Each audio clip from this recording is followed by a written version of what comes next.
ویسے ڈاکٹر صاحب بات کر رہے تھے تنخواہوں میں اضافے سے متعلق پرسنٹیج 10 سے 12 انہوں نے رکھی. کیا ہی بہتر ہوتا ہے, 188% کا سوچتے, لیکن کیا کریں. شوکت یوسف زئی صاحب یہ فرمائیے کہ آگے مسائل اور بھی ہیں.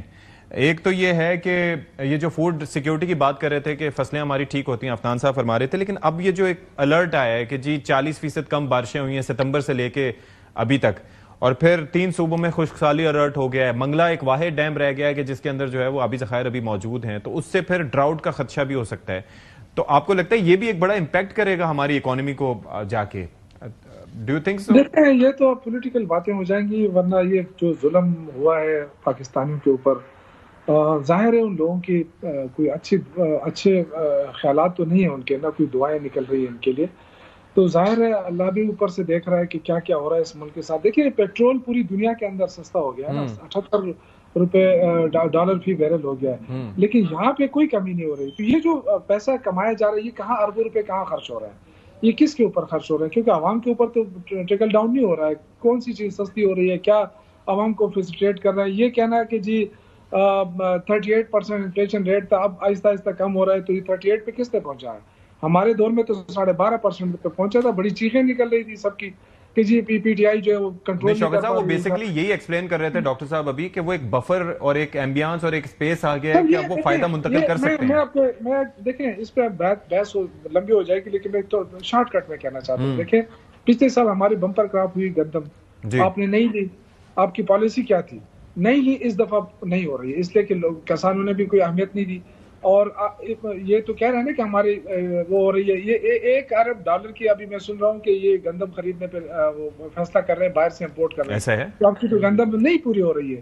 آپ کا گنا یہاں پیدا ہوتا ہے, چینی آپ دبئی سے منگا رہے ہیں. اچھا, تو یہ آپ کی کون سی پالیسی ہے؟ چینی آپ سے کیوں کنٹرول نہیں ہو رہی ہے؟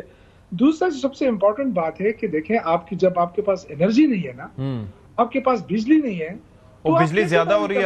اب تو آپ نے آئی پی پیز کو پکڑا ہوا ہے, آئی پی پیز کے ساتھ معاہدے کیے ہیں, ان معاہدوں کے ذریعے تو آپ نے اپنی معیشت کو خود ہی آگ لگا دی ہے. اب اس سے اب تو بیک نہیں کر سکتے, اسٹیپ بیک نہیں کر سکتے, لیکن بجلی ابھی شوکت صاحب زیادہ ہو رہی ہے. میں ذرا اس سوال کا جواب لے لوں. یہ جو گندم کا آپ نے بات کہی ہے افنان صاحب, $1 ارب کی وہ بتا رہے ہیں گندم لے رہے ہیں, ایسا ہے؟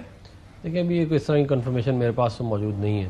اچھا, لیکن امید کر رہے ہیں کہ انشاءاللہ اس طرح کا معاملہ نہیں ہوگا. اور یہ بات ذہن میں رکھیں کہ منگلہ اور تربیلا ڈیڈ لیول اس لیے ہوتے ہیں کیونکہ سردیاں اینڈ ہو رہی ہیں, جب گرمیاں آئیں گی تو وہ بھرنا شروع ہوں گے. لیکن 24 یہ ستمبر سے ٹھیک ہے, میں معلوم ہے کام کہہ رہے ہیں, اور 3 صوبوں میں الرٹ جاری ہوا ہے اس کا ڈراؤٹ کے حوالے سے, اور کہہ رہے ہیں ہماری فصلیں اس سے بڑی متاثر ہو سکتی ہیں. تو وہ بالکل لائف لائن ہے پانی, اس میں تو کوئی دو رائے ہے ہی نہیں. لیکن دیکھیں بات یہ ہے کہ آج سے 3 سال پہلے یہ بات ہو رہی تھی کہ ملک ڈیفالٹ کر رہا ہے. ایسا ہے آج سے یہ, اور میں نہیں کہہ رہا تھا, یہ بانی پی ٹی آئی خود فرماتے تھے ٹی وی پہ آگے کہ جی یہ تو ملک تو ڈیفالٹ $22 بلین چاہیے, ہے ہی نہیں, تو ملک ڈیفالٹ کر جائے گا, ملک تو ڈیفالٹ کر جائے گا. اس کے اوپر پوری کیمپین چلائی گئی پوری دنیا میں, IMF کو لیٹر لکھے گئے کہ اس ملک کو ڈیفالٹ کیا جائے. تو وہ لوگ اگر آگے ہمیں اکانومی کا درس دیں گے تو یہ اللہ تعالیٰ کی شان ہی ہے. مجھے آپ بتائیں کہ 1754 ارب روپے کا بجٹ ہے خیبر پختونخوا کا. یہ ہم سے پوچھ رہے ہیں ہم کیا کر رہے ہیں. میں تو 4000 چیزیں گنوا سکتا ہوں ہم نے کیا کیا. آپ یہ بتائیں آپ نے کیا کیا. میں آپ کو ایک مثال دیتا ہوں, تمرگرہ کا ہاسپٹل ہے, 14 کروڑ روپے کے میڈیکل گلوز وہاں پہ سپلائی ہوئے, وہاں پہ 14 کروڑ کے, اور 60 لاکھ روپے کے آڈٹ میں نکلے, 13 کروڑ 40 لاکھ روپے کھا گئے. یہ ہے پرفارمنس خیبر پختونخوا حکومت کی, کہ دنیا میں پہلے ہم سنتے تھے کہ مسٹر 5%, 10%, 15%, یہ مسٹر 95% وہاں پہ ہے کہ سارا کچھ کھا جاؤ, کچھ بھی نہ کہتے ہیں چھوڑو. اور اس کے بعد جو ہے عوام جب چیخے مارے تو کہو جی وفاق نے کھا لی ہے. تو بات یہ ہے کہ میں آپ کو بتا سکتا ہوں کہ ہم نے آپ کوئی بجلی کا کارخانہ لگائے نا, تو آپ کو کیا کوئی آئی پی پی کا کانٹریکٹ بھی نہیں ہوگا. آپ کوئی کام ہی نہ کریں, آپ سارے دن بیٹھ کے دوسروں کو برا بھلا کہتے رہیں, تو بڑا یہ اور بھی آسان کام ہے. اور آپ نیٹ میٹرنگ کا پروجیکٹ پروپوزل بھی آج ریجیکٹ ہو گیا. نیٹ میٹرنگ کا تو وہ تو اپڈیٹ کر دیا نا اکنامک ECC نے, اس کو اپڈیٹ کر دیا پرائس کو ₹10, لیکن وہ نئے والے کنزیومرز کے لیے, پرانے والوں کنزیومرز کے لیے نہیں ہے. جی شوکت صاحب, تو یہ جو کرپشن کا وہاں پہ پہاڑ کھڑا ہوا ہے اس کو بتائیں. میں ان کو سب تھوڑا سا, یہ ہر ٹی وی چینل پہ بیٹھ کے سب یہ کہتے ہیں خیبر پختونخوا میں کچھ نہیں ہو رہا. ہاں جی, میں آپ کے ٹی وی چینل پہ ان کو چیلنج کرتا ہوں کہ آئے میرے ساتھ بیٹھیں, اپنی پرفارمنس بتائیں, اور میں 3 بڑے پروجیکٹ بتا دیں. میں آپ بالکل چیلنج کرنے کے لیے تیار ہوں. دیکھیں آپ یہ فوکس نہیں کر رہے ہیں, یہ لائن آرڈر پہ فوکس نہیں کریں. ان کو یہ نہیں معلوم ہے کہ امن و امان نہیں ہوگا تو آپ کے لیے کوئی انویسٹمنٹ کے لیے نہیں آئے گا. مجھے بتائیں کیوں بھاگ رہے ہیں. صوبائی مسئلہ نہیں ہے 18th امینڈمنٹ کے بعد؟ ویسے 3 بڑے پروجیکٹ بتا دیں. لا اینڈ آرڈر صوبائی مسئلہ نہیں ہے ویسے اگر دیکھا جائے؟ نہیں، میں وہ لا اینڈ آرڈر کی بات نہیں کرتا ہوں، میں اوورآل لا اینڈ آرڈر کی بات کر رہا ہوں جو اس وقت دہشت گردی کی لپیٹ میں ہے ملک میں. ایسے حالات میں کون آئے گا آپ کے لیے انویسٹمنٹ کے لیے؟ ٹھیک ہے، پھر آپ کا یوتھ کیوں باہر بھاگ رہا ہے؟ اگر آپ کے حالات اتنے اچھے ہوتے اور آپ کو کوئی فیوچر نظر آتا، لوگوں کو آپ ہوپ دلاتے، تو کیوں نوجوان باہر بھاگ رہا ہے؟ کیوں آپ کا انویسٹر باہر جا رہا ہے؟ پیسہ سارا نکال کے لوگ جا رہے ہیں. کیوں جا رہے ہیں؟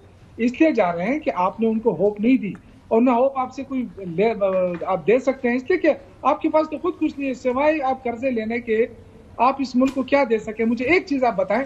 یہ کہنا بڑا آسان ہے یہ ڈیفالٹ ہونے سے بچ گیا.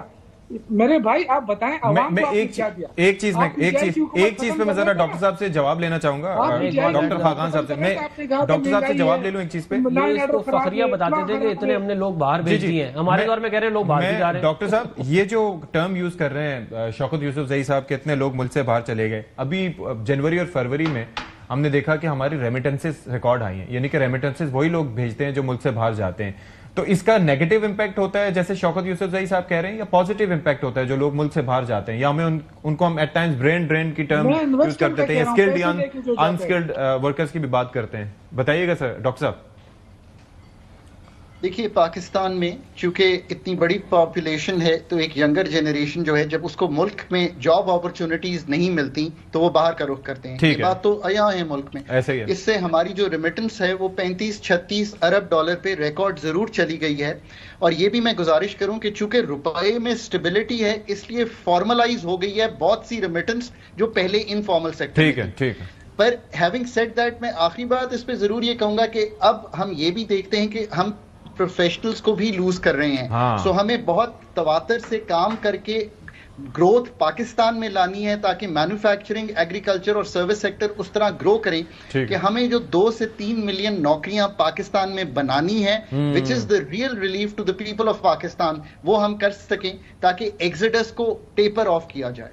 یعنی کہ آبادی کی شرح میں جو اضافہ ہے اس سے زیادہ شرح سے ہمیں نوکریاں پیدا کرنی ہیں. That is the important thing. Thank you so much doctor Khaqan Najeeb sahab, آپ ہمارے ساتھ موجود رہے اس گفتگو کی. اچھا ڈاکٹر صاحب یہ ایک بڑا کنسرن ہے ویسے کہ ملک سے باہر جا کون رہا ہے. ٹھیک ہے، اسکلڈ ورکر جا رہا ہے، انسکلڈ ورکر جا رہا ہے، یا پھر ہماری جو کریم ہے وہ اٹھ کے جا رہی ہے، تو ان کے لیے نوکریاں بھی چاہیے. پھر آبادی میں جو بڑھنے کی شرح ہے اس حساب سے ہمارے پاس نوکریاں بھی ہونی چاہیے. تو یہ بڑا کنسرننگ پوائنٹ ہے ویسے.